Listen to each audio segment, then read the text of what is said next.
3 में थप्पड़ों की बारिश। भाई नहीं तेरी आदत अभी भी ऐसी है, बीवी पर तबसरा क्यों किया? अरमान मलिक ने विशाल पांडे को जोरदार थप्पड़ जड़ दिया।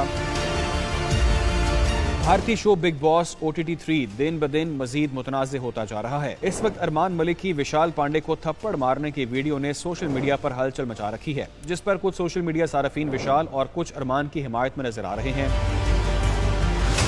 भारतीय मीडिया रिपोर्ट्स के मुताबिक ये मामला तब गर्म हुआ जब विशाल ने लोकेश कटारिया को बताया कि वो अरमान की बीवी कृतिका मलिक को खूबसूरत समझते हैं। सोशल मीडिया पर वायरल वीडियो क्लिप में देखा जा सकता है कि अरमान मलिक विशाल पांडे से पूछते हैं कि एक बात बता, तेरी आदत अभी से ऐसी है या पहले से ऐसी थी? जिस पर विशाल का कहना है कि उन्होंने गलत नहीं बोला, जिसके बाद दोनों के दरमियान बहस व तकरार का बाजार गर्म हो गया। इसी गर्मा गर्मी के दौरान अरमान मलिक ने विशाल के कान के नीचे एक जोरदार थप्पड़ भी जड़ दिया, जिसकी वीडियो सोशल मीडिया पर तेजी के साथ वायरल हो रही है। जोरदार थप्पड़ खाने के बाद विशाल का गुस्से में कहना था कि तुमने मुझे मारा कैसे, जिसके बाद बिग बॉस OTT 3 के दीगर उम्मीदवारों ने दोनों को मजीद लड़ने से बचा लिया। ख्याल रहे कि बिग बॉस OTT के तीसरे सीजन की मेजबानी बॉलीवुड अदाकार अनिल कपूर कर रहे हैं, जिसमें भारतीय मारूफ यूट्यूबर अरमान मलिक ने अपनी दोनों बीवियों के साथ शिरकत की। ताहम अरमान की पहली अहलिया पायल शो से बाहर हो चुकी हैं।